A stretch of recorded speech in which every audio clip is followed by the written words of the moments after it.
Hey everyone, welcome back to Citrus Corner. We got a lot to discuss about Disney 100 and what it can mean for Walt Disney World. We know we got a lot of news coming from Disneyland, but what's it going to happen for us East Coasters?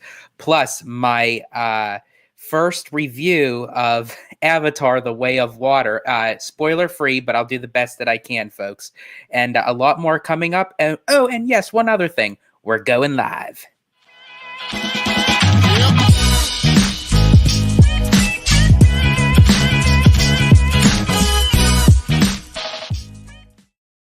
Gotta love that intro.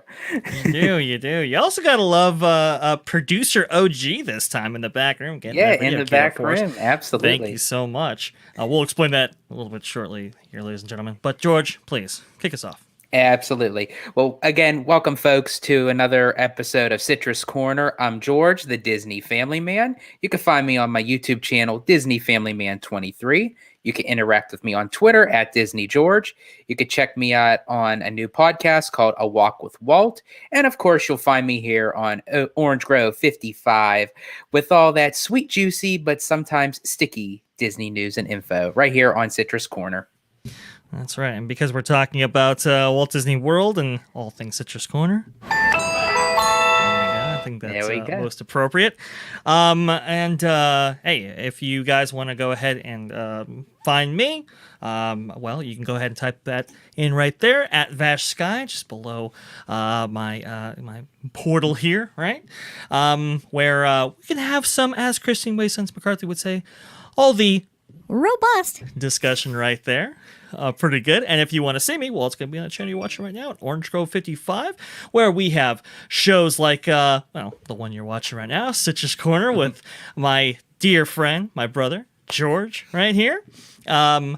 Shows like Orange Nerd with, of course, the amazing, incredible producer OG55, and my show there as well, Freshly Squeezed, your source for juicy news and info, squeezed fresh right from the Grove. So please hit that like button, hit that subscribe button, get the word out about this great show with this great topic. We're going to be talking about a lot of stuff, George. I think we're going to be talking about Avatar: The Way of Water, and your thoughts right here, your bona fide thoughts.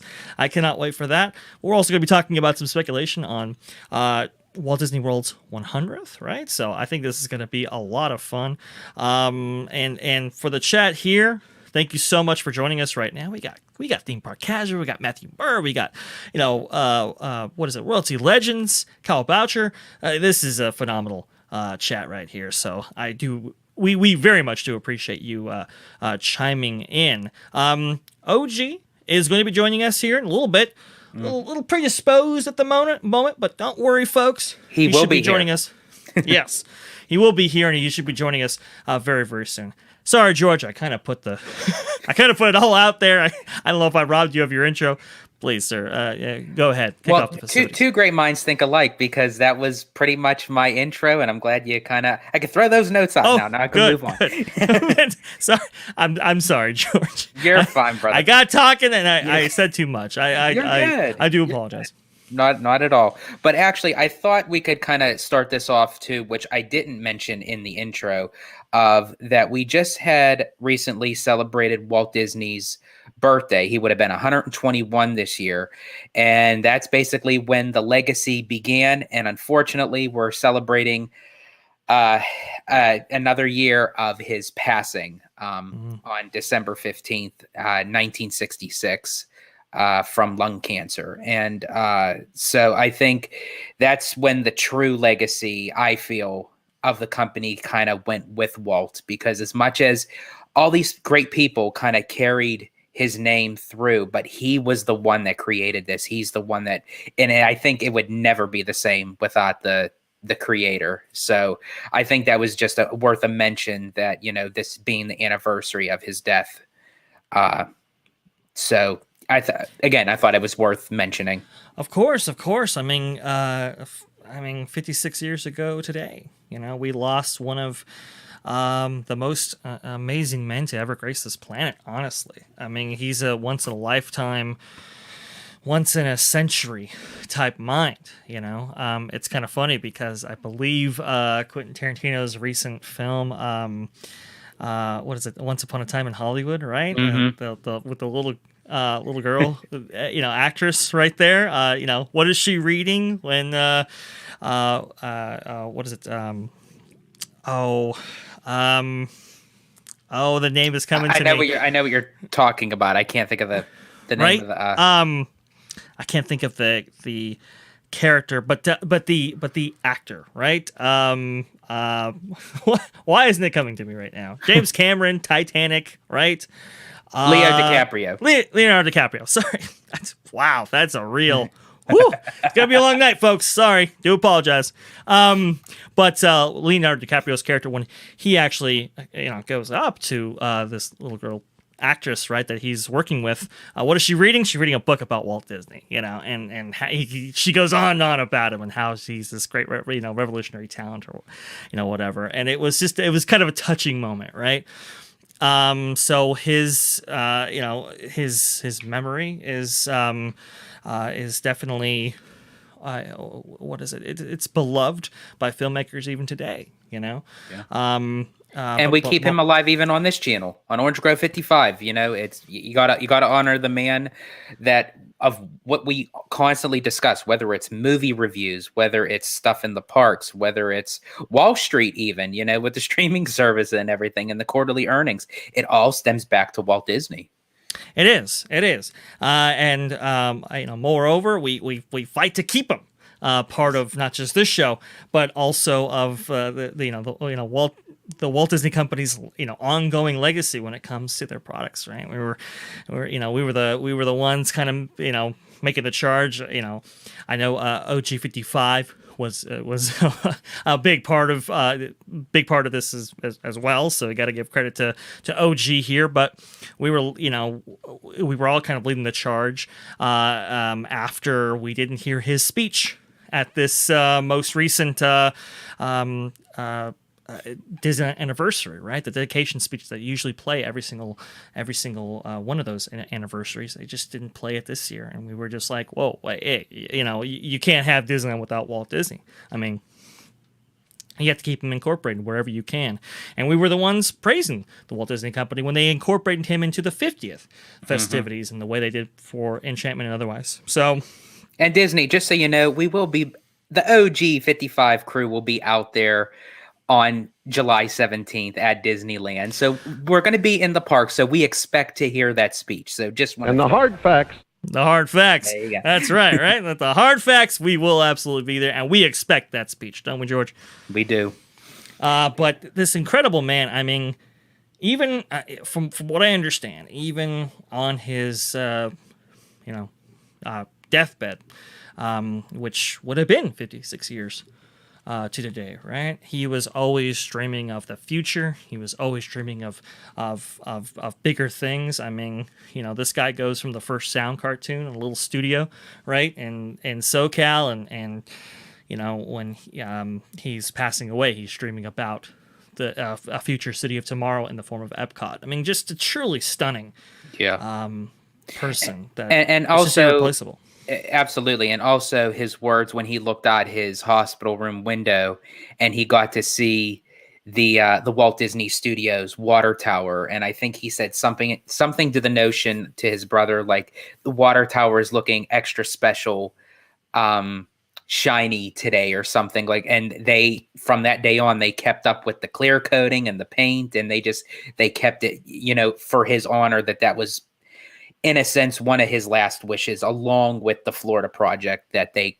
kept up with that. So I'm tremendously grateful that they can do that. Yeah, I do agree, Matthew Muir. The company hasn't, they haven't been, let's say, perfect in maintaining Walt's legacy, right? Or his, let's say, the connections directly to him. Right, but I think the company has done. They've done okay. Maintaining Walt, but more Walt, the better for sure.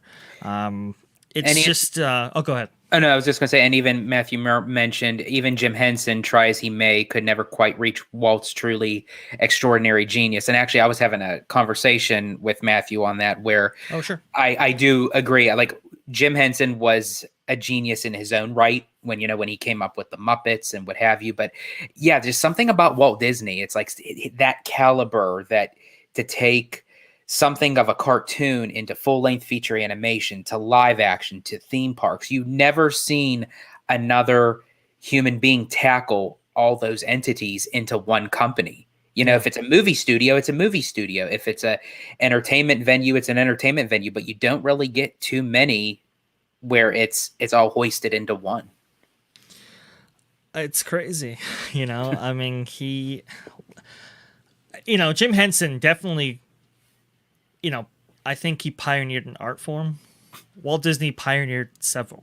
Yeah. That's just kind of that, and it's like I said, it's a once in a generational talent for sure, but it's as as a little gal in Quentin Tarantino's film, it's a once in a century type person, which speaking of centuries, we will actually be talking about for sure, right?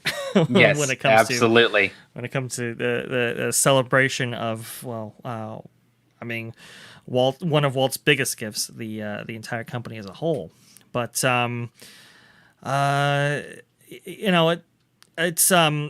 it's interesting, George. What do you think? I mean, we can speculate a little bit here, just until we are joined by the one and only OG55. We can speculate a little bit. I don't think I've ever asked you this, but I mean, if Walt Disney had, let's say, 10 more years, what do you think the company would look like? Well, I definitely feel that Walt Disney World would have, right out of the gate, would look completely different. I think we would kind of still have the Magic Kingdom Park the way that we would have it now, but Epcot would be completely different. It would, well, obviously, because it wouldn't have been a theme park. It would have literally been a living quarters, and that kind of goes back to the conversation that we had over the phone about the Reedy Creek district, where that's how they got those privileges, because of Epcot, of its conception of what it was supposed to be. And at the time when it was supposed to go through, and even Walt, when he was alive, he was having a lot of issues with, trying to come up with maintenance and, how to take care of these homes and what have you. So that was a lot of struggle. There was a lot of changing, but he was still moving forward to those plans. But then unfortunately, after he passed, they didn't really know what to do with Epcot, so they kind of honored him to have the way of future, and then with people, with the world culture, and then that's where World Showcase came in, put them both together, and there you have Epcot. And that's how, for as long as they had Reedy Creek, I'm surprised it lasted as long as it did, if it doesn't continue on, because that was supposed to be for living quarters, not for a theme park. Yeah. It was the Reedy Creek Improvement District was all about Disney operating a city, basically, right? This kind of corporate run enterprise. It was never really about, or I should say, it was never limited to just theme park operation, which it kind of has been ever since it was installed, right? It's interesting. I thought of. Oh, go ahead. Oh, no. Okay, finish your thought. Well, no, I've thought about this a lot, and I think Walt Disney World would definitely be affected by this. I think even too, like the Mineral King project, I think that would have gone forward, because I think Walt was the only guy that could have navigated the tricky waters of the environmentalist movement at the time, right? I think he could have done something there for sure. But yeah, I mean, Walt Disney World, I don't think it would be quite the vacation kingdom that we think of it today.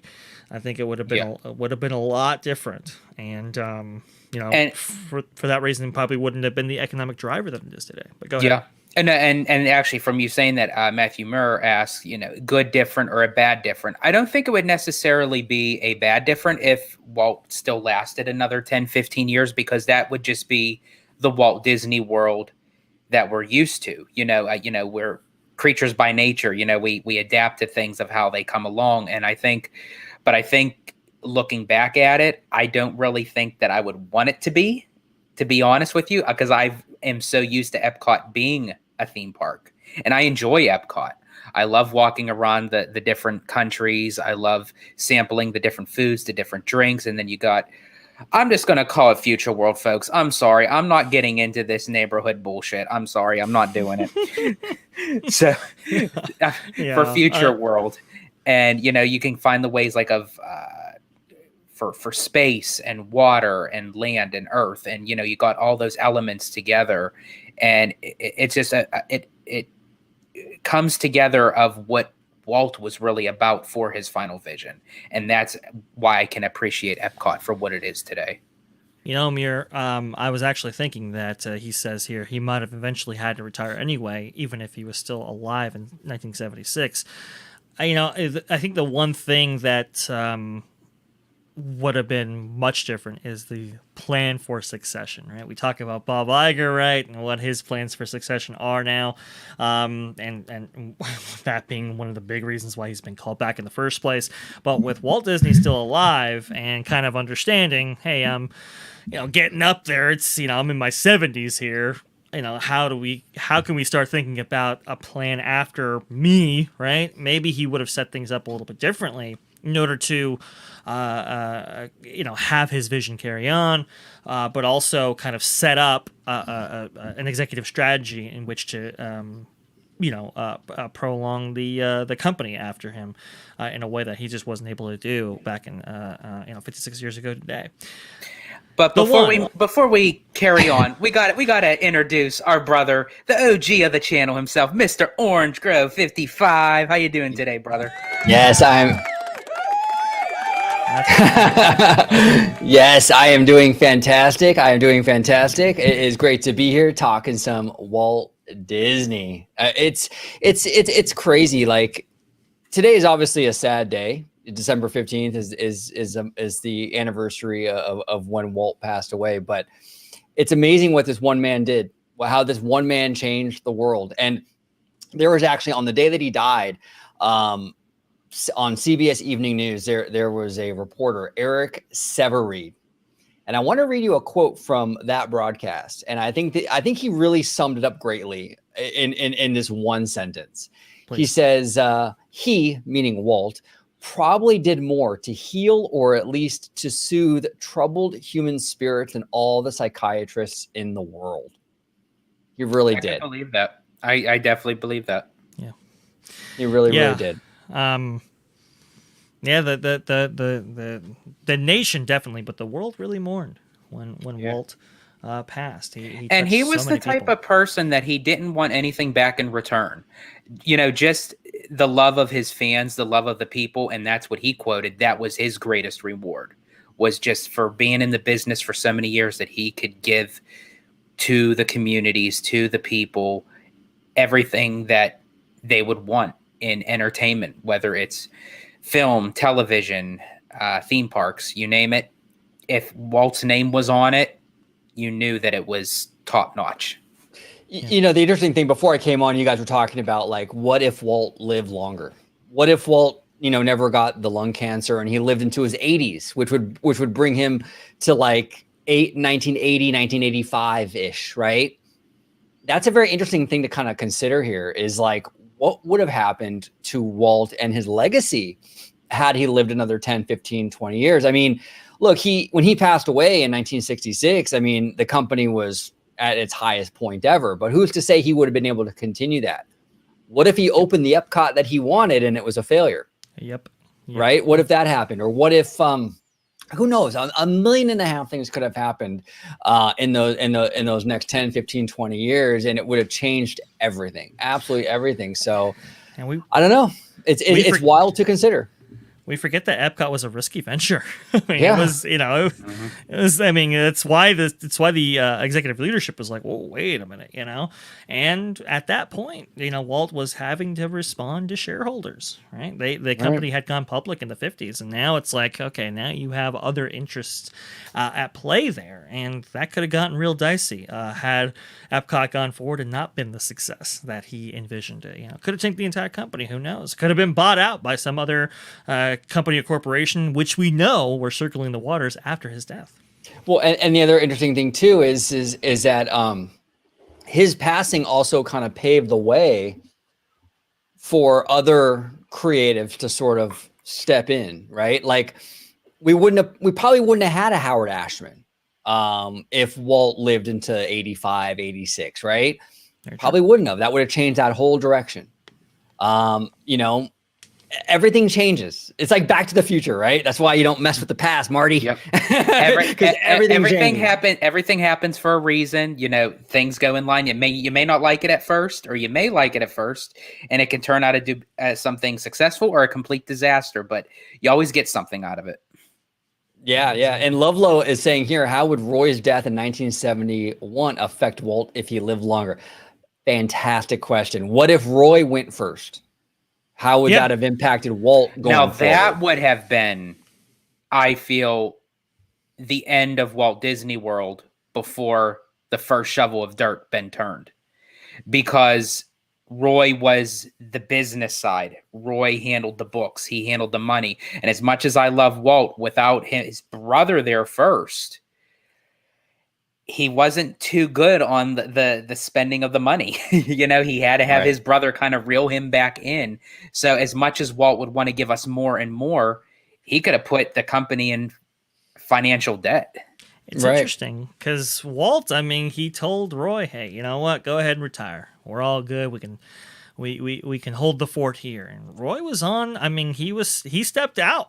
He walked away there, and then obviously, Walt comes down with lung cancer, and it's like, well, okay, well now I gotta be with him now, and put these retirement plans that I have, kind of on hold right there. So it's interesting, George. If you didn't have Roy next to him, and I think, one of the reasons why I think Walt was very confident in having Roy depart was that the company was very financially stable at that time, but he could have gone overboard without that rating in. We really don't know. That's an interesting question. Yeah. Go ahead, George. I'm sorry. No, and I was just going to mention, as Matthew mentioned, Walt and Roy needed each other, and I think that's how Eisner and Wells needed each other, and I think and I mentioned this before, I think that's part of the problem with picking of the CEO right now. I really do think it needs to have a partnership rather than just one person running everything. Yep. No, 100%. That duality, that creative finance kind of duality works really well with the Walt Disney Company. It was founded on that principle, basically, with Walt and Roy. We saw that same kind of dynamic with Michael Eisner and Frank Wells. I think that I agree with royalty here. I think that that is definitely something that they should look into, Absolutely. And there are prominent board members I have heard that are, they've considered that as, as early as Bob Iger retiring the first time he actually did, right? Where it was like, hey, maybe there should be a two-headed role here because the Walt Disney Company is just so big and they're just so diversified in their interests and their industries that they operate in. And we've heard rumblings that maybe they are considering something similar, even as recently as like 6 months ago with Tom Staggs and Kevin Meyer and stuff like that. Hopefully they are, because I think that's really the only way I think we get back to a really kind of good, stable foundation here. One person, it's just a lot to wield, and and the creativity suffers, and that's what the Disney Company thrives on, is creativity, and we've seen that in the parks. And speaking of creativity in the parks, I'm going to kind of segue this into Disney 100, because we've gotten a lot of news coming out from Disneyland January 27th, with Mickey and Minnie's Runaway Railway and all these different, like with the characters and their outfits and what have you, and a lot of different other things, and nothing mentioned yet specifically for Disney 100 for Walt Disney World. And I find that quite interesting that we didn't get nothing. And I know that they're still going on the 50th anniversary of Walt Disney World, which is a tremendous success. Amazing success. It's booked so many vacation packages, George, just by itself. Yeah, I mean, go down there for your Walt Disney World 50th button, Well, George, the magic is in you, and you have to unlock it at our parks. Whatever that means. Yeah. We are the magic. Yes, we are. We are. Oh boy. That's... But to kind of like touch upon what you were saying here, George. Like, what do I think Walt Disney World is going to get anything for the Disney 100? I really don't. I think that it's really a strategic kind of thing from the Walt Disney Company, because right now Walt Disney World's coming off the 50th, and they're not going to officially end the 50th until March. So that's going to overlap with Disney 100, because Disney 100 kicks off in January. So I think what basically the extent of what Walt Disney World will get, I think you'll get a bunch of banners and things like that in the park. But really, there's been a lot of investment at Walt Disney World the past couple of years with Tron, Cosmic Rewind, the Epcot thing. Now, do you fellas think that they'll push Tron to be, because that was supposed to open for the 50th? Do you think that would be more of the headliner for the Disney 100 for Magic Kingdom? I think the 50th is already over. I mean, Disney's already pulled advertisements.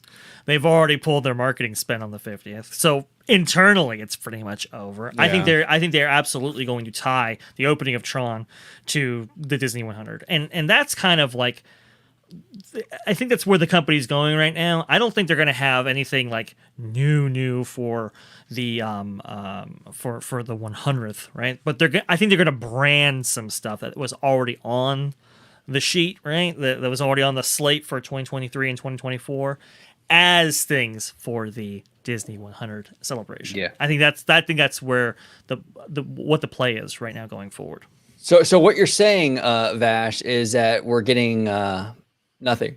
So you get nothing. You lose. Good day, sir. That's it. That is it precisely. That's beautiful, OG. It really is. It really is something. No, I mean, that's great. That's perfect.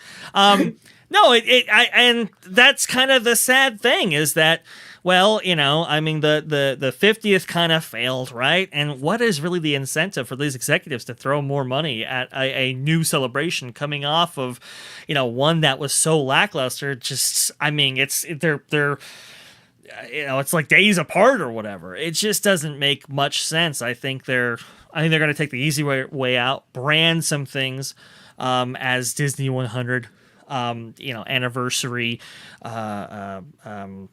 additions, right? And I think that's what they're going to go forward with. But on that front, there's a couple things to look forward to, right? There is Tron. I think everything will be capped off probably with Splash Mountain, right? With this Tiana's Bayou Adventure attraction. I think that's going to be, the kind of the big new addition at the end here of this Disney 100 celebration. If we look at the kind of 18-month timetable that they kind of look for and so forth, we have we had the Walt Disney World Railroad coming back into station. So I'll go ahead and play you that one right there. It's Disneyland's, but I mean, that's. Look, I'd like to get audio of Walt Disney World. I think they would take Disneyland's over My Train any day. So, right? So that guy's coming back in the station, which is fantastic, right? So, let me go ahead and show you my screen actually, as we listen to this amazing audio right now. Now the Rogue, while you're pulling that up, the Rogue attraction, friend of the channel, by the way. What's going on, Rogue? Rogue says here, Disney is begging for international guests to get to. Disney is begging for international guests to get to Disneyland. I don't think it's a big enough draw for those guests. Yeah. Here's the thing, though, Rogue, is I think we're entering a real rocky period in the economy and things like that. I think all these studios are kind of battening down the hatches for that. So I think international travel is going to be real mitigated going forward anyway. And I think that Disney's just kind of banking on maybe the locals, maybe for the next year or so. I don't know. I could be wrong, but I just feel like that international market's going to dry up regardless of what they do. What do you think, Dre? Are you kind of on the same page with me, or you feel like yeah, I mean that. Well, here's the thing. I mean, the big international driver for the Walt Disney Company when it comes to their domestic parks hasn't really been Disneyland. It has never really been that. It's always been Walt Disney World. And and as we enter into this kind of rocky economy, as you point out astutely, OG, that's going to be hampered, I think, a little bit. Also, too, look at those currency exchange rates. I think that's also kind of a big thing here, because I can just tell you right now, nobody from Japan is going over to the States to spend money at Walt Disney World or Disneyland. It's just that the currency is just not there, right? You end up losing so much, valuation in your yen that it just doesn't make much sense. And I think that might play out to some of these other, European countries and maybe even South American countries as well. When you look at those kind of visitation patterns, so I think that's another thing to look out for. We can't also forget that there's talk of restrictions coming back in some form, right? That might have an impact on travel. We'll have to see on that, but there's going to be a lot of impacts here, and I think you're right, OG. Whether it be recessionary impacts, whether it be interest rates, currency exchanges, falling economies, and so forth, in various other countries, and maybe hindered by travel arrangements and so forth. Look out for all those things, but I think it's gonna impact international travel for sure, no question. Captain John D. in the Captain house. John D. John D. Oh my gosh. We got to have the there we go. There we go. We got to get a nice little like pirate drop for him when he comes in. We do. Oh, maybe like a Dead Man Tell No Tales or something. The audio from Pirates of the Caribbean. Yeah. That'd be really cool. We'll get it done. We'll get it done, Captain. We'll get it done. By next show, I'll try to find something and we'll get it done for you. It's on the list, Captain, for sure. On the list. For sure. But that's kind of the complicating factor right now. Somebody had a good comment up here that I thought generated some interesting discussion. Go ahead, OG, if you want to share my screen here. Sure. According to Braden, training for the Walt Disney World Railroad starts December 3rd. I'm sorry, Dre. Before you do, Wicked Virtue, how you doing? What's up? Wicked Virtue, hey! All the OG55 cast is in here. This is fantastic. Oh my goodness gracious. Fantastic. We got Rogue Attraction here. We got, what is it? Theme Park Casual. We got Marty Snyder. We got Captain John D. Oh man, we just got the whole family. We got the heavy hitters. Yeah, we got the heavies in here. But So Braden is reporting that training, right, will begin. That was the kind of audio drop that I played earlier there. Will begin December 13th. So it's apparently it's already started, and this sounds like to me that they might kind of brand this as kind of a Disney 100 kind of thing, right? I think this is the type of stuff that they're going to be doing. Also, too, I think Scott Gustin pointed out that the Grand Floridian lobby was going to be reimagined starting in 2023. That might be one of those Disney 100 type things, It's going to be like small. It's going to be like small little things that'll just like kind of add up to the one big thing for this. It's like nothing major. Yeah, I think it's anything major. Somebody actually mentioned the theater project behind Main Street. They did. And there was some real. Yeah, you saw that, George. Yeah. And there were some real rumors regarding that. Some real speculation, but I haven't heard anything about that. Not coming out from the company itself. No, I mean, there's been talk circulating. Was there a possibility that the theater might come back? Because they said it was, budget issues, and then others were saying that it was foundation issues. So, I mean, it can come back in some odd shape or form. It may not come back to its original concept of what they were going to do, but what original concept did we ever get from Disney that never changes in time anyway? That's very true. Yeah, these things are constantly in flux. That's why I tell a lot of fans, like, don't get like mentally married to the concept art, because you just never know. Yeah. I mean, it fluctuates, it changes, all the time. Actually, recently, the barbecue restaurant, right, for Woody's Roundup, right? We just heard that was postponed until 2023. That might be a Disney 100 branded thing. That may be why the timing right there is positioned the way it is. Because it all seems like spring 2023 with everything, with Tron, with the Woody's Barbecue Roundup, if that's what I think that's what it's called. Yeah, they're all aiming for spring 2023. Yeah, and I don't think there's a coincidence there. I think they're just trying to cobble some stuff together that they can kind of attach to the I think what will be like kind of lackluster, Disney 100 offerings when it comes to Walt Disney World. Also, too, I mean, there's a couple things, right? So we've heard rumors that Epcot Forever, I think, is coming back in 2023 in order to make way for the Harmonious replacement or whatever. Yes. We've heard Happily Ever After is coming back in 2023, right? So that's good. I mean, me personally, I would have just kept Epcot Forever, to be honest with you. I mean, I didn't really have too much of a problem with that show. I mean, aside from like the motorboats with the streamers, yeah, it's a little bit cheesy, but I mean, I would take that show over Harmonious any day. Yeah. Rogue Attraction and Captain John D. Yeah. What is it? Tiana's Bayou Adventure. I mean, Princess in the Frog Mountain. Missed Princess in the Frog Mountain. Yeah, I know. Oh gosh, it's Frog Mountain needs to be a shirt. Yeah, I do agree with that. That's a great reference right there. I do think Tiana's Bayou Adventure will be kind of, I think it'll be definitely branded as part of this Disney 100 for both parks, actually, for both Walt Disney World and Disneyland. I think it'll just make that 18-month window for that to happen, and they'll probably cap off the festivities or whatever. I do anticipate that, but if people are kind of hoping that, I mean, I think the hope was, George, that this would be a make good for the 50th anniversary, right? Mm-hmm. That hey, maybe we, the company actually reevaluates and goes back to maybe their original projects that they had kind of in the can, and positioned for Walt Disney World's 50th, right? That they would kind of go back and bring those projects out, and we would get some of those. And I think the Hatbox Ghost was one of them. I think that was supposed to be for the 50th, but right. But they're going to do it for that's an interesting point, George. Yeah, and that's great that they are doing that, but I'm not hearing a lot of that, which is unfortunate.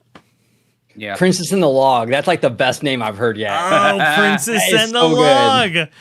Oh, that is fantastic. Yeah. Captain John D approves. I approve as well. That's genius. That's Princess. That is fantastic. Log. That is absolutely fantastic. That's absolutely fantastic. Yeah, I love this chat. This is great. This is fantastic. Now, have you guys been? I was talking to you, Dre, about the other day on the phone. Have you guys been like kind of disappointed with the merchandise for Disney 100? I don't know. It looks pretty cheap to me. Honestly, I've been disappointed with all the merchandise coming out thus far when it's promoting a anniversary or a celebration. With the cups and the tumblers and everything, I'm just like I don't know, nothing screams out that it's unique and different and specifically for the celebration. It's just, you're taking the same item, but you're just covering it with a different logo. I've been saying it for a long time, but like the third-party vendors for Disney merchandise, like places like Box Lunch and even like T Public and things like that, I think have way more interesting and cool Disney merch than Did you fellas see the drip ears? I got it right here. There you go. Yeah. Wow. Disney says many should I censor dripping that? With excitement. Yeah, exactly. Right. Should we have an not safe for work tag on this? I mean, whoever wrote this, man. I mean, this is. But not even just the writing, just the look of it. I mean, it's like I think Mickey and Minnie was partying a little too late and had a couple drinks and got a little bit crazy. Yes, folks, we only have high-class Yeah. stuff on this show. Yes, sir. Yes, sir. Oh man, this was something. But I think this is the only kind of notable merchandise product, just because of its insane description and how it went viral on this Twitter. Right? I think this is I don't really hear people talking about the other But can merchandise someone offerings. explain to me, like, what is this supposed to represent? Obviously, paint. But I mean, like, what is it supposed to be? Like, what does that have to do with anything of the 100th anniversary of the company? Captain John D's weird. got a comment there. You want to go ahead and highlight? Oh that? yeah. Yeah, exactly. Whew, man, that's a choice. It's I wouldn't have done it. And then the rogue attraction, money shot launch fly, not a good look. Yeah, right. Yeah. This is I really have no idea, George, what they were going for. I mean, maybe they were going for paint or something, the animation tie-in kind of thing. But it's that white just went goo. off track. It's white goo. Why in the world would you call it white goo? If it was meant to be paint, just say covered in white paint. I think You had to go with silver. goo. You had to go with goo. I think that's maybe author's interpretation there. For, this website here. I don't think Disney branded it as white. Who knows? Well, Who knows at this for some of point? the people that are running that company, it wouldn't surprise me. I mean, we are going. Here we go. We're going balls to the There we walls go. right off the bat, right? Yeah. They're gonna have to put those years on Hulu. It's not Disney Plus appropriate, Yeah, exactly. They're gonna have to password lock them, right? But I've heard these years are like $175. What? Oh, man. Yeah, They're I've heard ugly. these are like way expensive. So, I don't know. I agree with you, OG. The merchandise line for I Disney know a 100 couple. celebration. Places you could get the same outcome for $15. Oh man. Okay, And there's the biggest part of all. Yes, folks, we only have high-class stuff on this That's right. show. The biggest bargain of all. Oh gee. Oh man. We're killing it tonight. We're killing it. I haven't really been impressed with the Disney 100 merchandise. Got to be honest. Now, the color scheme and how it works with certain merchandise options and the the different flavors of Spirit jersey and lounge fly backpacks and stuff. It's pretty good. Like, I'm not gonna lie, but it's it's a lot of the same, just rebranded. Yeah. I gotta be honest. Dre, and I think George too. I think I'm tired of Spirit jerseys. Is that fad ever gonna die? Well, look, listen, it's Disney, and when something is a fad, when something is successful, right, they have to just pound it into the ground, right? That's what happened with pin trading, right? That's what happened with vinylmation. We've seen these trends before from consumer products where if something hits, oh man, they got to do 40,000 different versions until we can't stand it anymore, right? Well, that's what I don't Disney understand. does. I know people buy them, but I mean, I see so many of them on the shelves and on the racks when I walk in the shops on Main Street. It's like no one's even touching them. Yeah. See, But apparently, people touch the ears. So, oh man, we're gonna get I'm canceled. sorry. We're gonna get canceled here. This is terrible. Captain John D with the $10 super chat. OG, take it away. Why don't you go ahead and read it? Yes, the captain. Thank you so much, brother. Thank you so much. Captain John D here says, bringing it back to classy, boys. Absolutely. Let's all pour one out for Walt on this 15th of December. Absolutely. Sad day in history, but his legacy will never die. No matter how horrible the CEOs are, balls to the wall. Cheers to Walt. right. Absolutely. Yes. Absolutely. That's right. Fantastic. Well, I guess I can have my Super chat. Amsterdam peach. There you go. There you There go. you go. All right. That works. Go and That get, works. Go and get crunked. No. Captain, thank you so much. There you go. Chewy's already cool. He's already starting it out. Wow, he's really going. Oh, he's going. Captain, thank you so much for that. That is fantastic. Awesome. Absolutely. Thank you. Yeah, we'll definitely be honoring Walt tonight. We've already gotten off to a great start, by the way, too. Just went off. Just another direction. But Look, listen, George, I know you frequent Walt Disney World and you do Disneyland.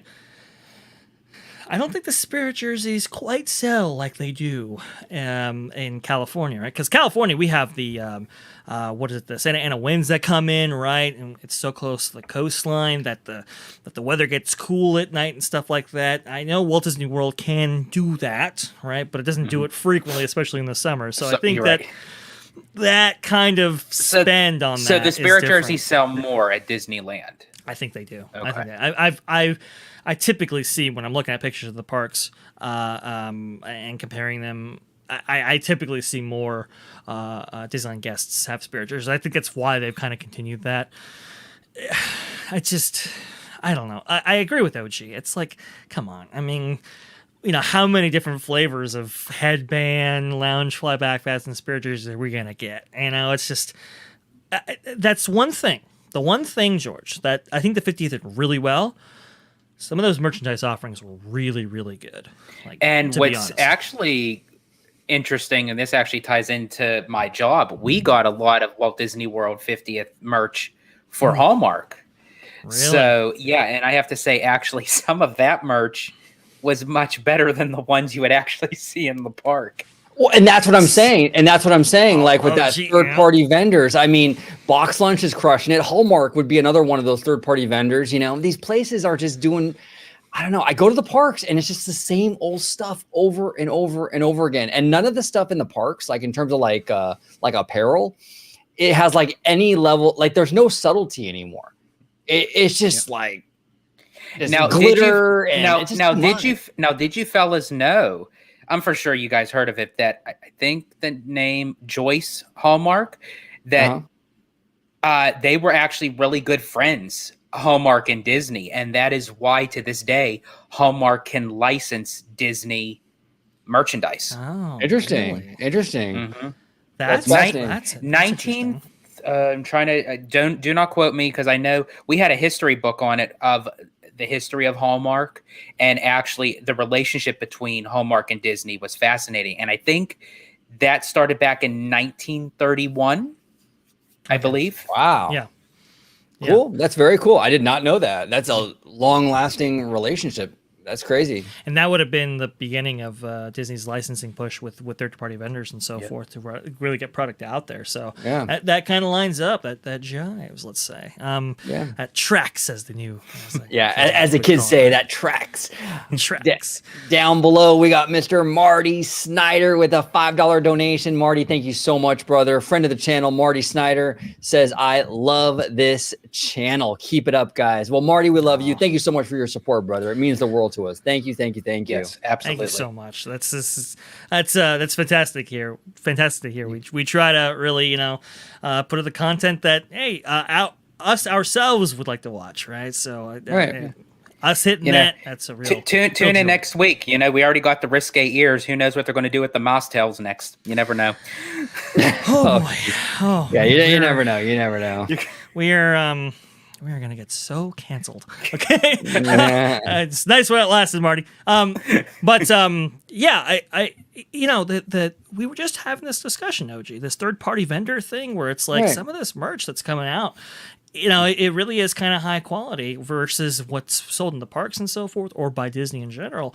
It just doesn't. It's just not up to snuff that we have kind of seen from the company. I remember back in the 90s how you could get leather jackets embroidered with the Main Street Electrical Parade logo, and it lights up in the back. It's just like all this kind of really cool, unique stuff that people still have in their possession today. And I just look at some of the merchandise offerings right now, and I just go who is going to even want this in 10 years? It just doesn't quite hold up, and it's really unfortunate. On the Disney 50th anniversary celebration merch, they even had a tie-in with McDonald's for Happy Meal toys and stuff like that. Third-party vendors really did support this thing. I actually got the whole set of the McDonald toys before they actually got canceled. So I actually have the whole set. You got the whole set? Wow, yes. George. And now, Georgia, did you also have stuff for the opening of Animal Kingdom as well? Any of those McDonald's toys? From McDonald's, yes. I actually had the animals. They had the purple dragon, the dinosaur, Right. Well, the Purple Dragon when there was supposed to be Beastly Kingdom, and they already Right. had that planned out for the merchandising already. And but yeah, I actually had all of those as well. That's Wow. incredible. That's incredible. Wow. Yeah, Disney's got to step up their game though with the merch lately. They do. It hasn't impressed me at all for a long, long time. I agree. Without question. And that's honestly, guys, that's kind of all I can think of when it comes to time. But I have to say, as far as merchandise goes, that's kind of Disney, but not. But actually, some of my favorite merchandise in Walt Disney World goes is actually in Pandora. I actually enjoy some of the merch that is, they're very unique. A lot of the T-shirts actually interact with the land. They're glow in the dark. They're even some of the mugs, the pins. You can get a Banshee, your very own interactive Banshee. You could create your own avatar. It's very unique. It's very different than just a typical Disney shop where if you just go in, it's like you have the same old mugs and T-shirts and hats and what have you. I wonder how much influence James Cameron has on that, because a lot of the stuff like with Universal, like when they build like a Nintendo Land or they build Wizarding World, Nintendo has a huge influence on what they do in Super Nintendo World, and J.K. Rowling has a big influence what they do with Wizarding World. I wonder if James Cameron has that kind of influence, and that's why we're seeing a higher tier quality when it comes to the merch in Pandora. I wouldn't be surprised if he's got his hand in that. Oh, yeah. Generally speaking, with the theme lands, at least the initial merch wave, it has been pretty strong. And, I compliment JPEG for that a little bit. These kind of the closer ties between consumer products and parks really kind of, showcasing Disney's ability to kind of come up with a very high SKU oriented merch line for the debut of these themed lands, and how those merchandising offerings interact with the land and so forth. That has been, I think, one successful part. But the kind of successful merch options from Disney, few and far between. It's not as regular as of an occurrence as it has been before. Also, too, the Epcot 40th stuff I thought was pretty good as well. Yeah, the Epcot 40th stuff really leaned into the fanboy, and that's speaking our language, right? That's like, it leaned into that kind of like that retro. It was really good. That was actually really solid. That was the best stuff they've put out in a long time, actually.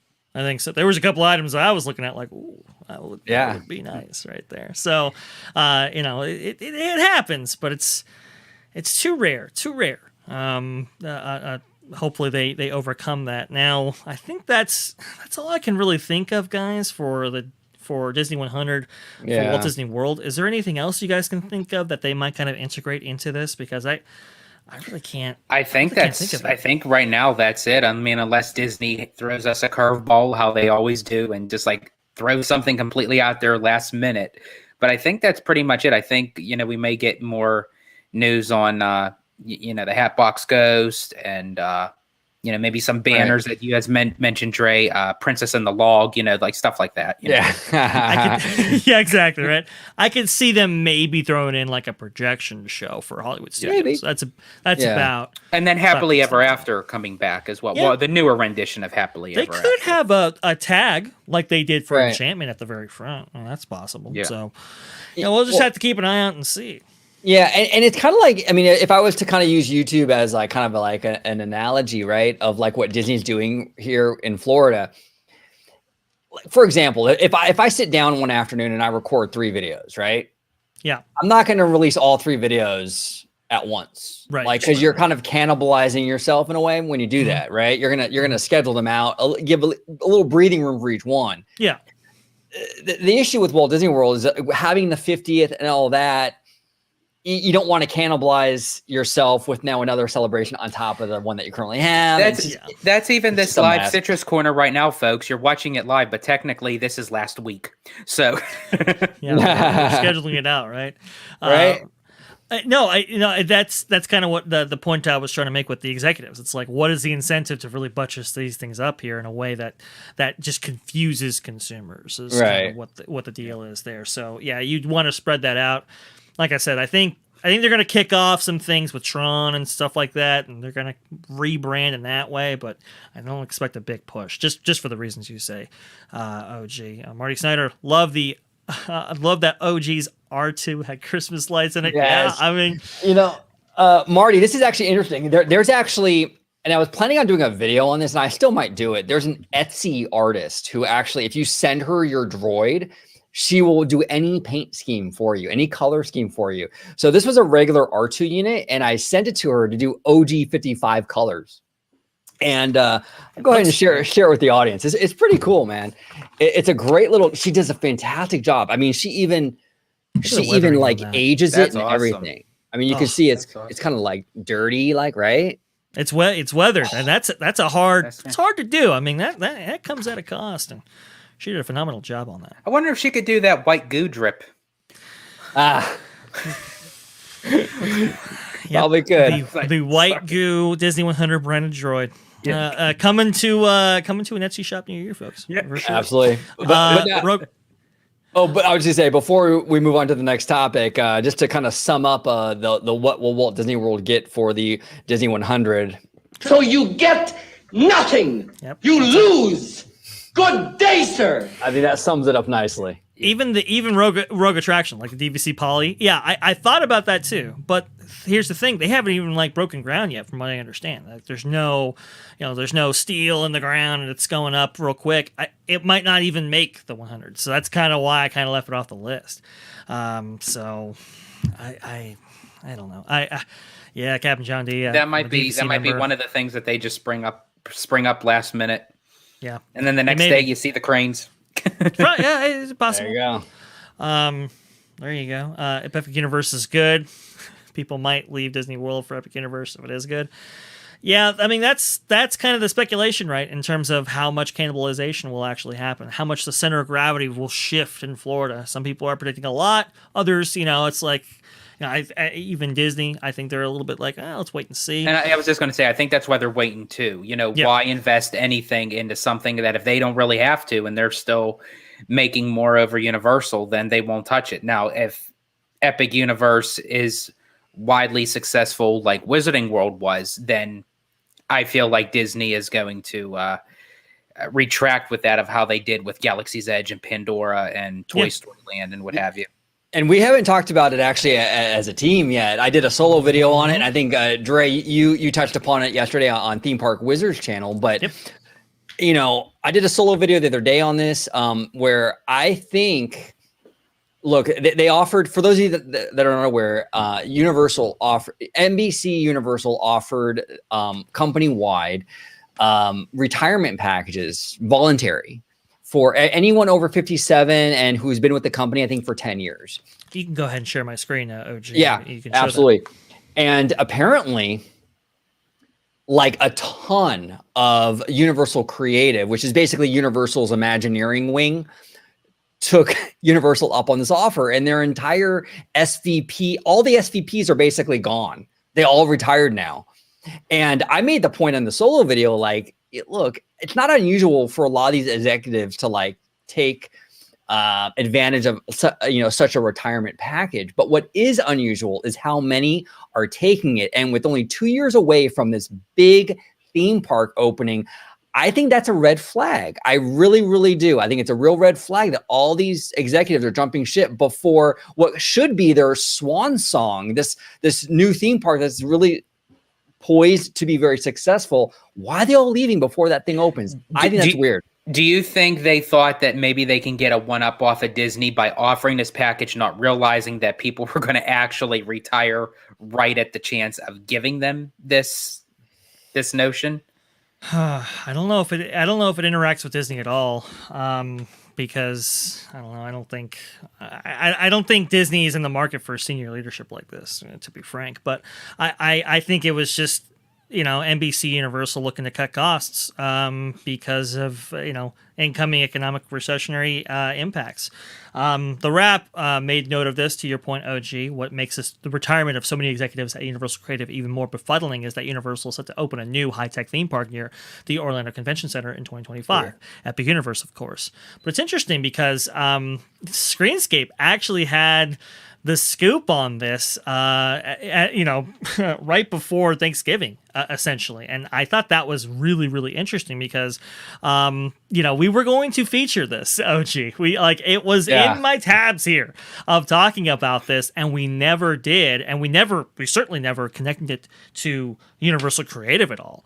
Even back then, we thought that maybe Universal Creative would be insulated from some of these, aggressive moves to institute these retirement packages simply because they were on the precipice of Epic Universe. But Screamscape, not only did they have the scoop on this, but they also provide a potential reason for why this might have happened.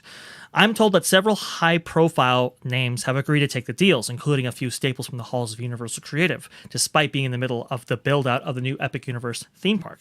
Now, you may be asking why this is also happening just after Comcast announced that the Universal parks had generated record profit levels over the past year.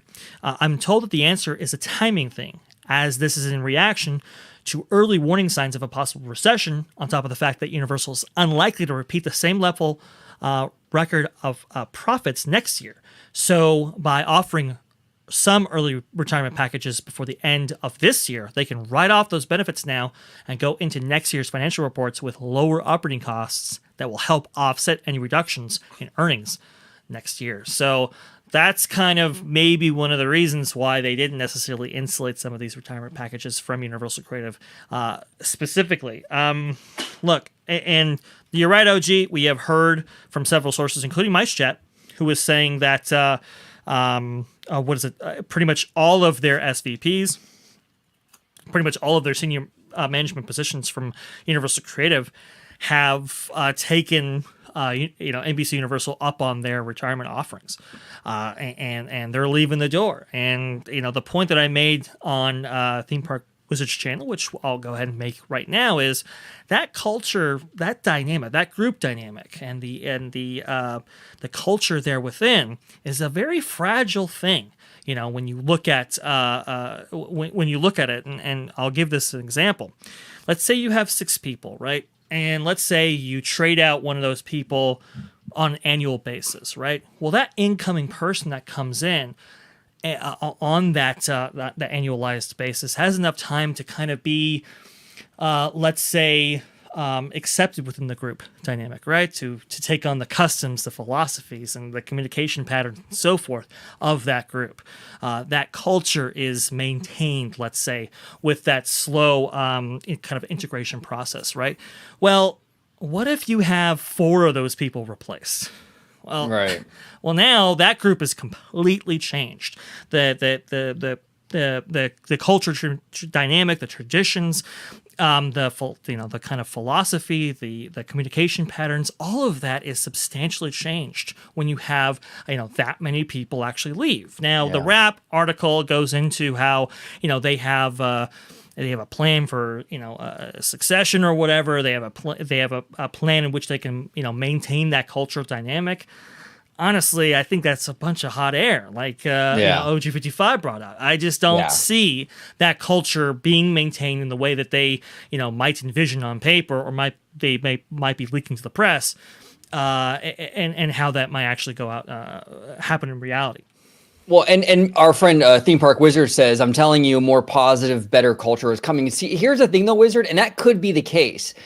But if I would have said 2 weeks ago to the Universal fandom, and I would have approached the fandom and says and asked everybody, what do you want? What do you want to see happen at Universal Creative? I don't think anybody would want all these people to leave. I mean, I think for the most part, Universal fans are very happy with the last few years on how on the output from Universal. So there isn't really a need for a culture change. I mean, things are doing really, really well. I mean, the parks are doing fantastic. The fans are happy. I think it's a weird time to change culture when it's not really broken, right? I mean, and it's risky because you don't know. It could be better, Wizard, absolutely, but it might not as well. That's always that chance. And Wizard is, I don't mean to beat up on him at all. Not at all, no. I think there is a potential. There's absolutely potential for, people, the young kids on the block, right, to kind of get their chance to show what they can do and really kind of put forward some great projects in order to make a name for themselves. That can absolutely happen. But,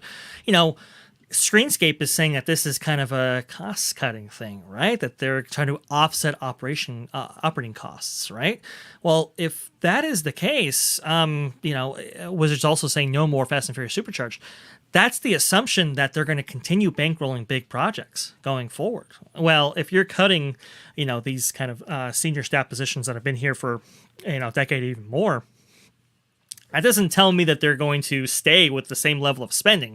It tells me they're going to pull back on spending as well for projects. So maybe this doesn't necessarily amount to better projects simply because they're going to be cutting across all fronts here. And Robert White, friend of the channel, says the talent is still at creative. The big dogs are who is always the target. So what I make of that, Robert, I think what he's trying to say is, and Robert, correct me if I'm wrong, but the way I'm interpreting your comment is, the meat and potatoes, those creatives are still there. It's just these executives, like I guess like the bean counters who are leaving. I'm not so sure about that, to be honest. Project leads, people have people at the head of certain divisions. I mean, it's It's Terry Coop and some others. I have the breakdown here for you. Terry Coop, the charismatic and forthright senior vice president and chief creative officer of Universal Creative, who oversaw Wizarding World of Harry Potter, among other Disney challenging expansions. Mike Hightower, president of Universal Creative, and Mike Harrington, vice president of engineering and safety at Universal Studios Florida. I'll echo what I said back on Wizard Stream. That guy can go. I'm okay. Yeah, exactly. That's been a complaint for some time here. Are among the executives who have quietly opted to take voluntary early retirement packages, and we've heard from, I'm going to bring it up, Mice Chat, who was saying that it goes even beyond those names right there. So, again, it's leadership. It's not so much the creatives working on individualized projects and figuring out I don't know the theme of a building. It's a little bit higher up than that. Which Wizard makes a good point, right? They could reduce the output that they actually have, and maybe we get less projects, but each one of those projects are really fantastic and so forth.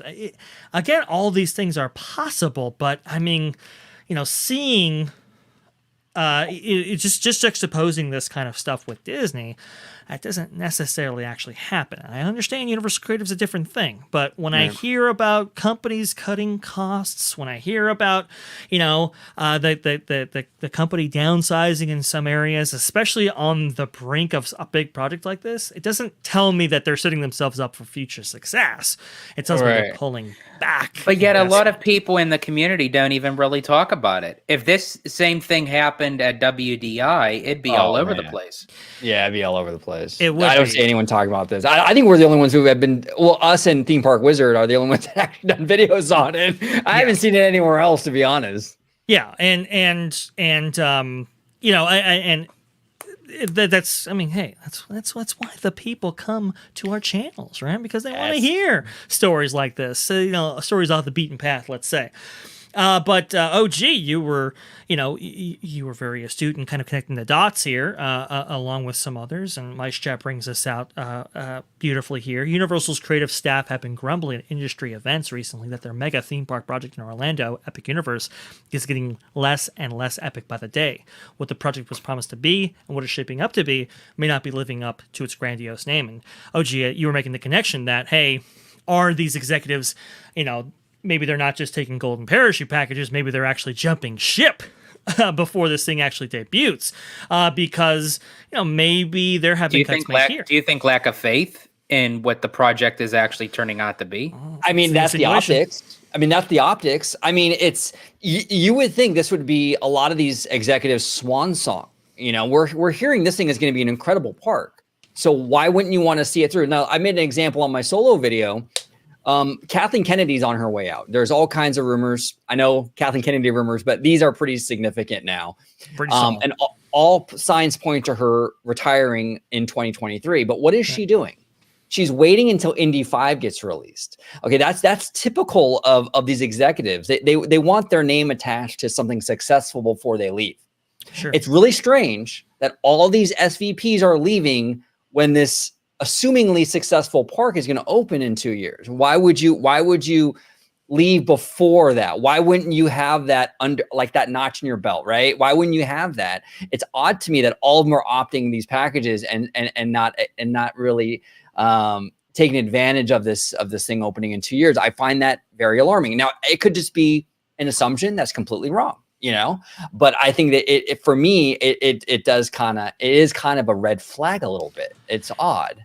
And I will say the argument, you know, to your point, OG, and to be fair, we said this on Wizard Show yesterday as well, and I do have some sympathy for this argument, so I'll repeat it here. That, you know, if you're, you know, presented with a golden parachute package and you're on the precipice of retirement anyway, being that you're 57 or older, right?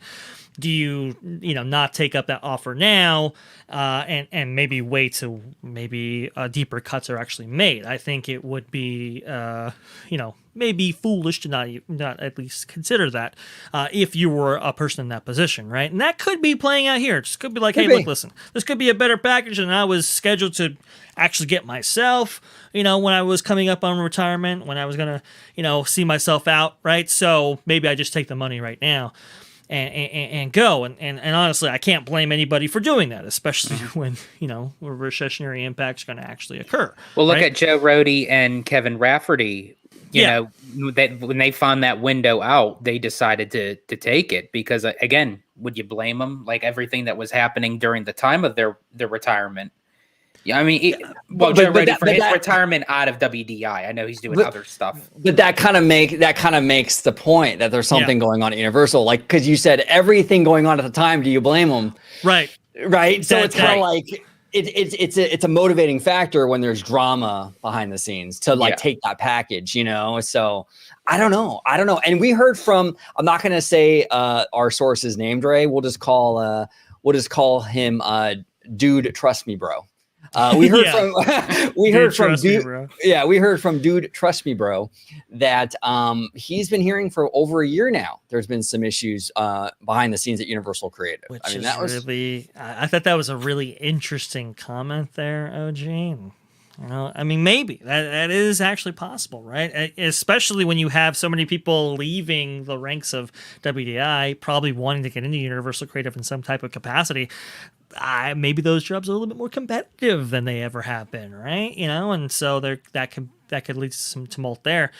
Wizard has been bringing up the fact that, you know, MiceChat and their Universal coverage hasn't been maybe as polished, right, as some of their Disney coverage. You have to acknowledge that as well. True. For sure. You know, that could possibly be it. Maybe, you know, because they're so vague in terms of the wording here with this article, maybe it's all, you know, it's really much ado about nothing. Possible. I mean, I'm not saying that. We don't know. It's all it vary. So, we're just gonna have to see. Yeah. Now, Theme Park Wizard, what he's referring to, he says Bio reconstructs pictures show it's being built nearly to concept art, and Wizard, that's true. But a counterpoint to that is that we're seeing this stuff from like 1,000 feet in the air. Yes, the buildings as they were promised are all being built. But what's going on inside those buildings, though? We can't see that from 1,000 feet. We don't know what, and that's the thing with MiceChat. They're saying that these creatives are grumbling about the project. Maybe it's cuts being made. Who knows what it is? But it might not be on the things that we can see from up in the air. It might be from little things. Maybe they're cutting back on animatronics. Maybe do we really need that last show scene? Do we really need this? And that's the stuff you're not going to see from up in the air. To be fair, you know, you just don't know based on those pictures. You know what I'm saying? Do we need weather? You know, that kind of weathered pattern for this building and so forth. Right. I mean, you know, we've seen this kind of value imagineering or whatever you want to call it for Universal Creative before, right? And you know, that can take odd shapes. Also, too, let's not forget one of the ways that, you know, some of these executives stretch out costs, right, is to break these kind of things up into phases. Maybe the concept art that we've seen that was originally envisioned to open with the park that, you know, in 2025, maybe all those offerings might not be present Right. for the opening in 2025. Maybe they stretch out some things and will open those in later phases. That's another possibility. That So may it's even like that may be just the lands in general. When the park opens, it may be the half of the park, and then the other half comes later on. Now, Robert White is kind of saying actually kind of what Wizard has been saying for a few days now. Universal wants the younger up and coming to run things at creative. Hey, that's I mean, and that there's nothing wrong with that. There's nothing wrong with that, but it is a big risk when you the thing with Universal is that they've been making fans very happy the past few years. So to go in there and start messing with something that's not broken is risky. It could work out, Robert, but it's not broken. So why are we fixing it? You know what I'm saying? Well, I can tell you why we're fixing it, OG. That younger up and coming staff there, they're a lot cheaper than the guys that have been there for 10, 20 years. Yeah, that's true. And we've seen that with other parts of some other companies, and don't necessarily work out like that. It looks like the cheap comes out expensive kind of thing, right, in terms of revenue losses. So, listen, I mean, hey, I'm optimistic, right? Universal Creative, they got a good thing going, and hey, if they can keep some of those creatives at some of those other levels, then great. But again, you change the leadership structure of an organization, you change that culture. That has some bigger implications that I think people might realize. OG, you said it beautifully, right? It's like an ecosystem. These things have an effect, and I do agree with that. And we'll just have to see. Honestly, we'll just have to see. Yeah, I'm glad we talked about this. Is a fascinating conversation. I'm glad we brought it up today because there's a lot going on here, and it's wild. It's absolutely wild. It's the best thing about a live show. You don't know which way we're gonna go, but we go there, folks. and Mr. Wizard, man, he's going all out. He's putting $10,000 on the line. $10,000 on the line. Wow, man. Holy, $3,000 each. Make sure someone gets a snapshot of that. Yeah, exactly. Right. Let me screenshot that real quick. Hold on one second. Hey, you gotta give credit to Wizard's Conference, right? I mean, he is on the Universal Creative train. And now I want it to fail. Now our incentives are completely perverse there, Wizard. But no, look, I think competition is good for the industry, right? We saw, I think it was DSNY who put out a great graph of just showing like the back and forth between these two companies, right? In terms of projects, and it's great to see. It's like a new theme park war, so to speak, right? And I love that arms race. I love how this kind of competitive momentum between these two companies as each one of them release their projects, and I hope that continues for the industry's sake. But I'm telling you, when you change management like this is going to be a big change here. It's going to be a big step. 100%. Arms race. Fly me to the moon. There we go. I love it. Well, George, since we're going to the moon, since we're going to outer space, I think it's appropriate that we go to a little planet called Pandora. And George, I cannot wait for this. I think this is the moment that we've all been waiting for, right? The real, honest review of Avatar: The Way of Water. Now, from what I understand, it's going to be spoiler-free, right? Spoiler-free. Yes, spoiler-free. Okay, all right. Yes. It better be. George, he just got out of a 3-hour screening of this film. He's been in the theater for like 4 hours, from what I understand, going to this show. I am anxiously waiting because I told OG this. I said, look, listen, you got a lot of industry insiders, right? You got people that are kind of part of the establishment media or whatever. They're going to say some stuff, right? But I want to hear from the everyday working man. I want to hear from the Georges of the world what they think. So, George, let us in. This is the biggest, probably a movie event since Endgame. Let's go for it. Okay.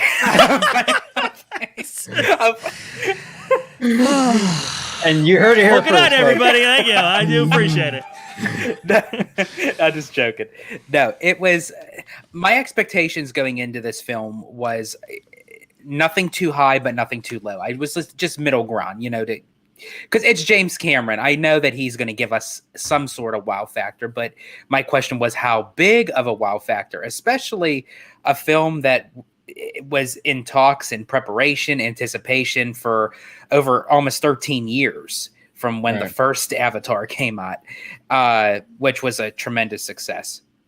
So I have to start off by saying I went to go see this also in Real D 3D. Now, the reason why I wanted to do this was because I wanted to take the max experience that you could get from this film, so that way I could truly say, was it worth it? Was it not? In my personal opinion, the Real D 3D, it was okay. It wasn't something that kind of blew me away that I could have said, you know what, everyone has to go see this in Real D 3D. I think if you were to just go to see it in theaters regularly, I think you would just have as big of an impact watching it without the 3D. But it was still nice to watch. The technology and the graphics within the movie definitely improved from the last Avatar. You could definitely tell within the characters themselves. And the scope of this movie. You thought the first one was big in scope. This one is even bigger because not only does it show land and air, but now we go in the depths of Pandora. We go down into the water. So you get an even bigger perspective of what this planet's all about. And actually, to James Cameron's credit, they definitely can do a lot with the parks by incorporating the way of water into, especially Flight of Passage, because there's a lot of intricate detail within the waters of Pandora that they can kind of opt and switch and change out. Because technically you could still call it Flight of Passage in a sense, because the sea creatures, little bit of a spoiler, but it's nothing too major. Some of the sea creatures do fly, so they can fly up and still dive back into the water. It's interesting. I like what Cameron's doing here, where he's world building, like you said, George. He now we're diving into the oceans of Pandora, and I feel like each movie we're gonna get a little more and more, and he's gonna kind of really flesh this world out, and I like that. And that's the one thing that you get with this film than the first one. It's a more in-depth character study. Rather than it just be about, the same thing. Okay, you have the main character going in and out of Pandora from the human world into the Avatar, back and forth, learning the Na'vi way. This is now an original story that incorporates the sense of family. And it's big on the family notion in the film, I will say that. Okay, so you would agree that that maybe James Cameron kind of responded to the critics saying that, the characters were forgettable from the first one. Yes. And, all that. You would say that this definitely incorporates a little bit more of that. Yes, it definitely bulked up the character study for each individual character, and especially for the new ones. And not to give away, which a lot of people already know this, but Sigourney Weaver is back in a different form, which is quite surprising, but it fits with the storyline. I'll say that. That she is now part of Jake Sully's family. I'll say that. Okay. It's interesting. This is really, and this is why I've okay. Here, okay, I'm going to kind of rant a little bit, not too bad, but a little bit. When I hear fans say like, we didn't ask for this or we didn't ask for that, that's why I kind of roll my eyes a little bit, because nobody was asking for more Avatar. And from what I understand, the sequel is really, really good. From what I understand, it's obviously going to do very well. I mean, the numbers are already coming in. It's very well. Something fans didn't ask for. Sometimes it's good just to have an open mind, fandom, and maybe we'll like it, Well, here's the thing. Nobody asked for a, what is it? An Avatar-based land in a Disney theme park. Right. I remember a lot. Nor did we think it was going to work. Right? I was one of them. I thought like it was like, why in the world would you put that in Animal Kingdom? No doubt. It's Right. like, where are you gonna? How's that gonna play out? Yes. Hey, if you Our buddy. remember- okay. Oh, real Go quick, I ahead. was gonna say our buddy Matthew Moore with €2. He's from the UK, so he sent the €2. I got to take off, but I'll be back on the show soon. Yes, Matthew, we appreciate all your support, brother. And Matthew will be on the show. I am working with him behind the scenes to kind of arrange all that because he's in the UK. It's a little bit more difficult, but Matthew absolutely will be back on the show. Go ahead, brother. I do apologize. Dre. Well, we also have Theme Park Wizard as well, sending in the $10 Oh, yes, we super do. chat. Did you see it in 3D? Yes, he Yes, did. I did see it in 3D. And Wizard, I just have to say, you made a mistake with that number there. You're supposed to add another 0 and a comma, not a decimal. Yes, come on. Yeah, there you go. Okay, I got you.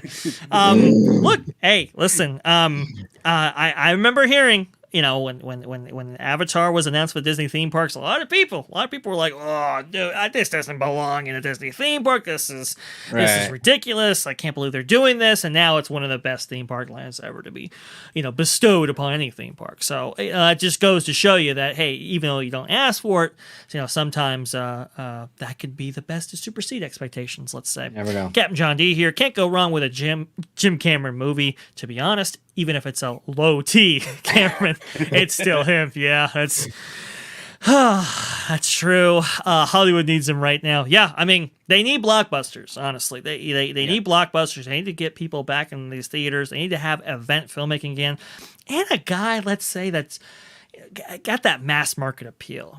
We're not getting that, I think, from a lot of these, creative executives from, the various studios and so forth. We could go into maybe Disney Animation, how there's a discrepancy between what Disney Animation is doing and what, Universal is doing and so forth, right?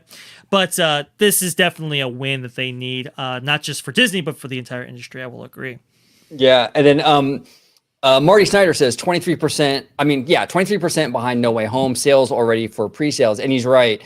Scott Gustin dropped this tweet earlier today. It says Disney ticket sales for Avatar: The Way of Water so far are 124% ahead of the first Avatar, 70% ahead of Top Gun Maverick, 13% ahead of Jurassic World Dominion. But we're doing 12% behind Star Wars: The Force Awakens, which is not a shock. That movie was like crazy when it opened. It was insane. Yeah. And then 23% behind Spider-Man: No Way Home. Now that one actually surprises me, to be honest. Well, it doesn't surprise me, and I'll tell you why. Inflation. Ticket prices are much, much higher now. So with some of those other metrics, I don't think inflation's been taken into account. Well, and also you already have a character like Spider-Man that's already relatable and people know of him, that they already had a concurring set of movies surrounding him.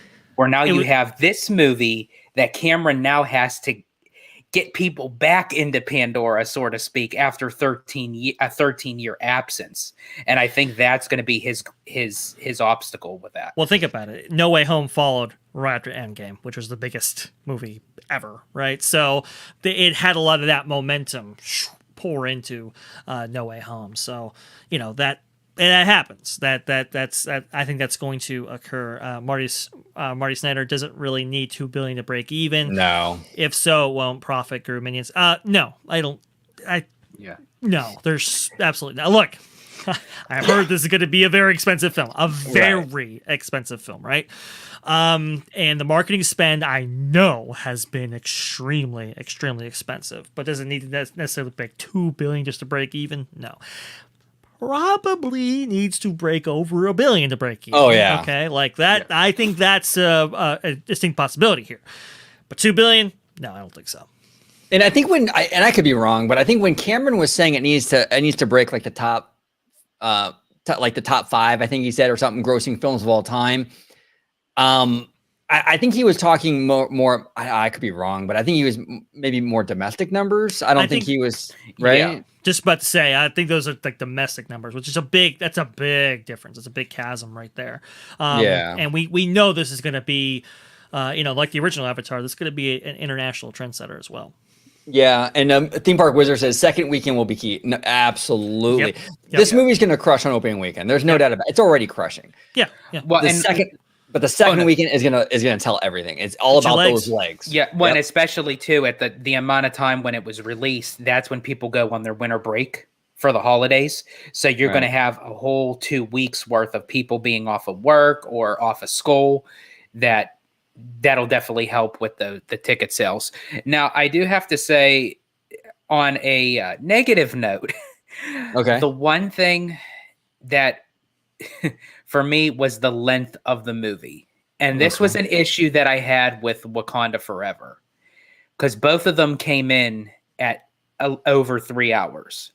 It just takes so long for there's certain points for it to get to continue the flow of the storyline that it's basically a lot of fillers, where it's like, it's not necessarily bad, but it's like it becomes a little bit obnoxious, but also desperate towards the director to say, you want to have a movie that's 3 hours, so you're just like cramming all this in to get to your point to the very end. I mean, I think honestly, if it would have came at like maybe 2 hours, 20 minutes, 2.5 hours, 3 hours, and actually it said 3 hours and 10 minutes, but I actually watched my time. It actually came in at 3 hours, 20 minutes. When the movie was officially over. And that was my one gripe, is it just seemed like it was just too much. Now Wizard is asking you, George, because of the runtime, would that prevent you from seeing it again? In a while, yes. It actually would. Because it's not one of those movies that I could say, oh my gosh, now No Way Home, I could have literally walked out of the theater, bought another ticket, and walked right back in. With Way of Water, it was good. It was really good. Succeeded over the first one, in my opinion. But I can't say that in the next couple weeks that I would go and buy a ticket to rewatch it again. Interesting. So I wonder how many people are going to have that same sentiment, because that's going to be the deciding factor on legs. Yep. That's why Maverick did so well, because people were going back to the theater 2 and 3 times. Are people going to do that for Avatar? We'll have to wait and see. And that's what happened with the original Avatar, right? People were going back in there as many times as they possibly could in order to see it on that PLF kind of big screen experience. I'm telling you, I mean, that's a big driving force here. Marty Snyder, 3 hours plus, cost me $80 to $100 for a babysitter, and I don't get dinner. Yeah, I mean, it's a big ask, and with inflated not theme park prices, but theatrical prices as they are right now. I mean, you're asking a lot here, especially if you're asking them to go back again and again. I mean, this is something right here. It's got it, it's a little stacked up against it, and look, it needs to have. I think it needs to have legs longer than Shania Twain actually playing one of these Na'vi characters. Okay, we need some length here. Okay, and I'm just saying, I don't know. I really don't know. Definitely that I think that we've had some issues, right, with a certain country in the eastern part of the world, right? That's they know what I'm talking about, right? And it's got Kentucky. a red flag. Yeah, right. Yeah, Kentucky. There you go. Okay, yeah. Kentucky. Okay, no. Yeah, we've had some issues with China. All right, and we can. That's a thing. But however, this film needed a Chinese, distribution deal. Okay, and it got one, which is great. Promoting big time. Like the promotion on that was huge. Yeah. Right. So, and I can tell you right now, the marketing. I mean, it is as aggressive as it is in order to give this the best chance possible. From what I understand, they may have taken actual marketing dollars away from Lightyear and Strange World and funneled them into Avatar just to kind of give this the legs that it needs, because it's going to need it that second weekend. And the third weekend, fourth weekend, those are going to be key metrics. If those keep falling off like a traditional film, we're in trouble. But the ending of this film definitely kind of sets up for number 3. Oh, I'm sure. Really? Now, royalty here says they should do intermission in the middle of. Well, film. here's the funny thing. I actually thought they were going to. I thought literally they might have like paused it or like said like on the screen intermission break. I mean, because there were people going in and out of the theater constantly to go to the restroom. And I mean, I knew go first because I knew I was going to be sitting there for over 3 hours. Yeah. And it's like, and see, this is the thing too. And I am totally team stream. I love streaming. I love watching it just on my iPad and just like chilling in bed watching stuff, right? But I completely understand. I will completely concede that Avatar: Way of Water is definitely a theatrical experience, you know?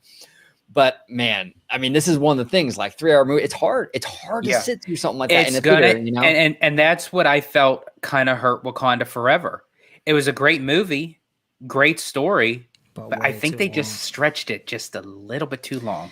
Yeah, I've heard that as a recurring complaint with that film, unfortunately. And it's man, you hope that there was an editor, and I understand James Cameron's vision, I get it, but look, you know, the intermission thing. I mean, you know, people kind of may poo-poo that, and look, you know, it's a little bit unorthodox, especially in today's modern context. But I remember not too long ago, for the release of Hateful Eight, Quentin Tarantino's eighth film, right? He had a traveling roadshow exhibition for that film, and where they would actually play the film.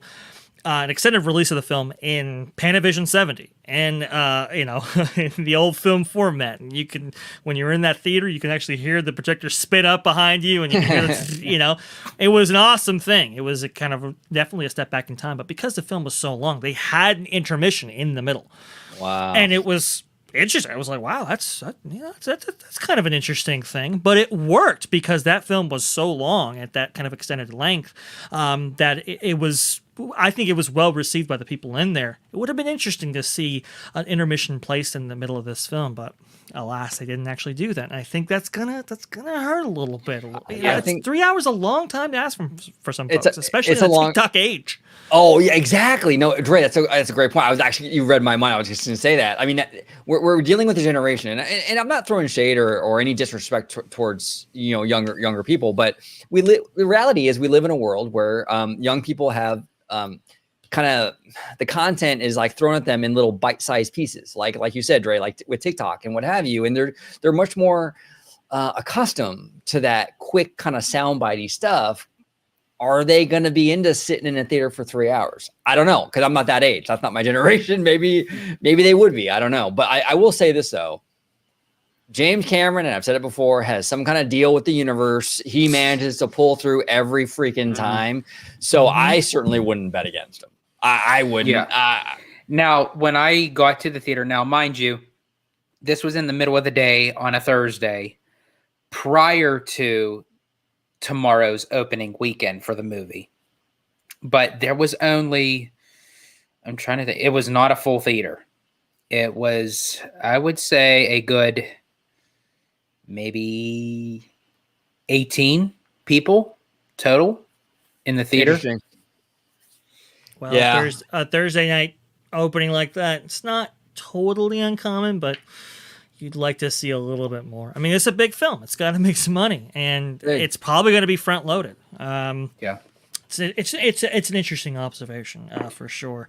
Matthew Burr says, "I wish I can give more super chats, but I'm too frugal." Hey, look, listen, Matthew, you sharing this, all of our streams, all of our videos, that is more than enough. You're good, Matthew. Sure. By 2025, Wizard will have enough to go around. Yeah, no, Matt, you don't have. Honestly, brother, we appreciate your support. You don't have to donate anything. Yeah, just being here. You guys being here. I was just going to say, all you guys being in here in the chat, commenting, be a part of the show. This is what makes the live shows. So whether or not that you give us anything or not, you're part of the OG55 family. Absolutely.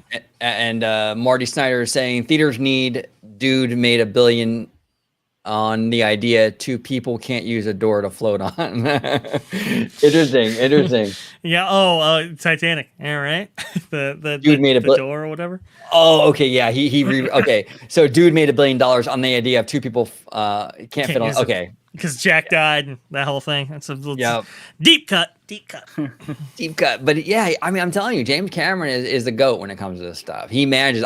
Even the original Avatar was just released, I think, this past summer, and opening weekend for the re-release of this movie that's like 12, 13 years old or something, made like $30 million. It made more than Strange World opening weekend, okay? Yeah. It's freaking insane. And the first Avatar, I mean, that movie came out in 2009. But you have to think, OG, an old 2002 home video of me made more than Strange World. Yeah, well, yeah, probably, dude. Probably. I think yeah. What is it? The old adage used to be CNN Plus. I think CNN Plus actually did make more than Strange World, so that's another thing that we can add to the list there. It's oh boy, not good. But Yeah. look, I'm hoping this is going to work out, but George, I mean, based on your reaction to it and so forth, I mean, you're saying it's a good film, great. Would you be inclined at all to see this again? Do you think you're? I would definitely see it again. Okay. Just not anytime soon. The 3 hours was enough, but I actually have to concur with Tom Corliss when he said, now he's not a fan of the films at all, but he bought a ticket purposely to see this film because the more money this film generates, the more Disney will say, you know what, this is a profitable enough to add more to the theme parks. And he loves Pandora and Animal Kingdom. And I'm kind of in that boat. I do enjoy the films, but I enjoy the experience more in the parks. Yeah. Where when I went to see No Way Home, that like the crowd was on its feet. Like, I mean, like they were cheering, they were hooting and hollering. Yeah. This film was, again, people took to it, but it wasn't where it was that energetic tone that you get enthusiasm. Yeah. The enthusiasm. Yeah. And I don't know how you overcome that enthusiasm gap, really, because I mean, like you could feel it in Endgame, right? When Captain America, gets Mjolnir for the first time. I mean, it was like electric. I mean, it was something else, and you could feel it. I don't quite foresee that with Avatar, but look, I mean, who knows? The original Avatar, I wouldn't have thought, right? If you were, right? Like, oh, this is going to be the biggest film ever. I wouldn't have said that, but that's why I'm like on border right now, because I'm just very curious to see what those numbers are going to be. Because I mentioned it before. I feel like the first Avatar became such a huge success because of the technology that was used for it. We never really got to see too much like that during that time back in 2009. Now that a majority of movies are done in CGI and with the technology, with the cameras and everything, the technology to do this isn't nothing new that people have seen before. Right. But I still think people will go to see it. As I said, James Cameron is a force to be reckoned with. As I said, the scope of this thing is even bigger. And it does intricate a lot of the water, for which you will understand when you see the movie why it incorporates the water so much. Yeah. Because the water plays a big part as a character within itself, so to speak. Do you think that the concepts that you see from this film can be incorporated into various aspects of Pandora as exists today, or could it be expanded on? Oh, absolutely. Cool. Yeah, I feel like that it's nothing like too extravagant that it would kind of throw off of what they already have in Animal Kingdom, but I think it would be a nice addition that they could just expand onto it.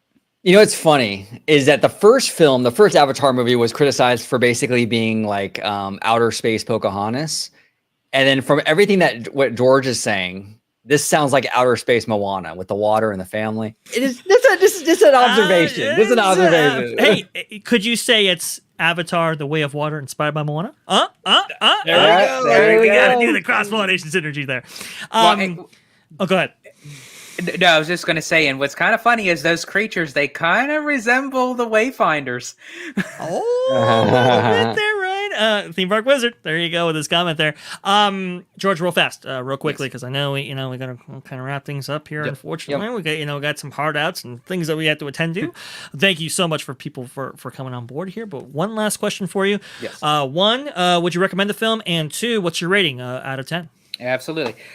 So for Avatar: The Way of Water, I would recommend going to see this film. I do. I agree with OG that even though he's more of a streaming kind of guy than a theater kind of guy, I would say the scope of this film is better to watch, at least for the first time anyway, in the theater. As I said, I don't think it's a type of movie that you would go see a second or third time within the theater time range. Just my opinion. Other people might, have those extra 6, 9, 12 hours on their hands that they can go watch it again and again. But and as far as the rating goes, I would give it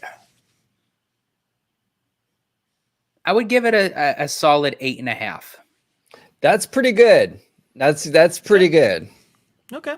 Yeah. And George, we have similar tastes in movies, I think. So Yes. So okay. I think I don't know. I'm thinking I'm going to see this one. I don't know about how many times. Yes. But while it's here. But I will say well. No Way Home was a 9.5 for me. Okay. And Top Gun Maverick was 10 for me. Okay. There you go. Okay. That's pretty solid there, OG.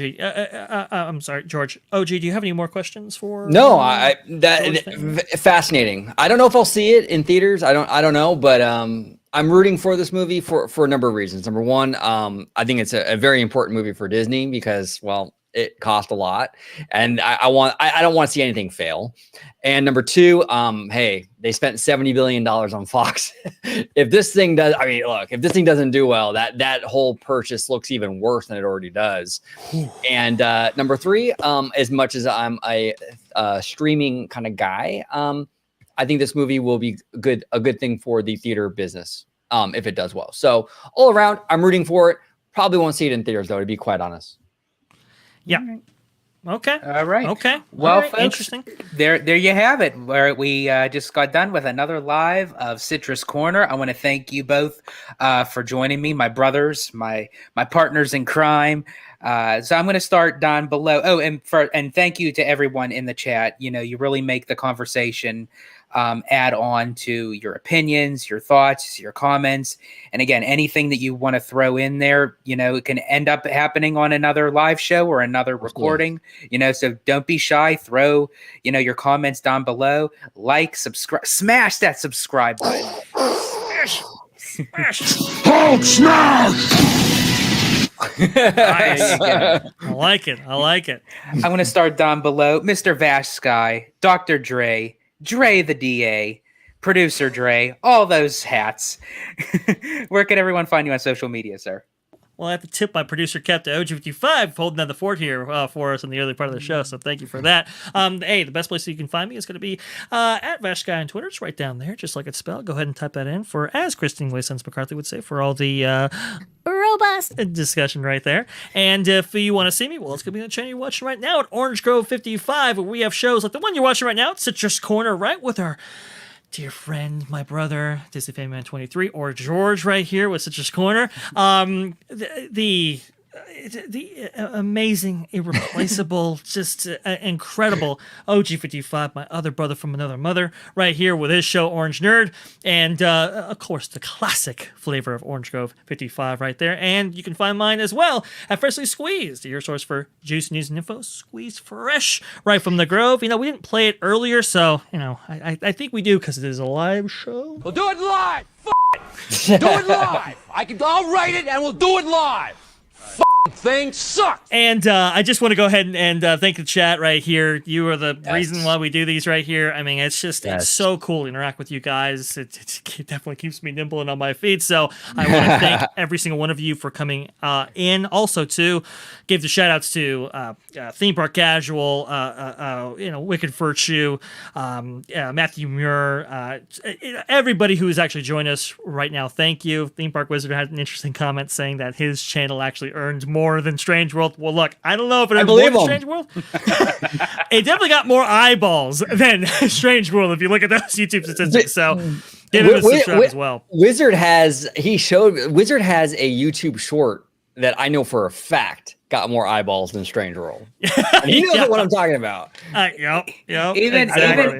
Even though the show that I went into was 18 people, that was 17 more than what Strange World had. he ain't wrong. He ain't kidding. But George, you want to go ahead and swing it over to OG55? Where can they find the one, the only? Yes, absolutely. We have the OG for OG55, Orange Grove 55. Yes, it's Orange Grove 55, and you can find him on Orange Grove 55. So you can find me right here all the time. He's everywhere. He's Orange Grove 55, Orange Nerd, Citrus Corner, Freshly Squeezed. Wherever there's an orange that needs to be squeezed, OG is there. Whoa! Family show. Let's keep the drips off of the ears. All right, yes. All right, people. Yes, absolutely. Well, you know what? To close it out, here we go. And now your host, Disney Family Man 23. Thank you very much. And really quick, my name's George. Again, Disney Family Man 23. You can find me on YouTube, Disney Family Man 23. You can interact with me on Twitter at Disney George. You can find me on the podcast, A Walk with Walt. And of course, you'll find me here on Orange Grove 55 with Citrus Corner, the show you're watching right now, with all that sweet, juicy, but sometimes sticky Disney news and info. Now, George, you're a big Carl's guy. Carl's Jr. Now, we don't have Showcase in the chat today, but he might watch it on the replay. But should we close it out how we usually close it out? Let's do it, because I can go for a Carl's Jr. burger right about now. Let's close it out. Thank you all so much for watching. Have a great day. Love you guys and gals.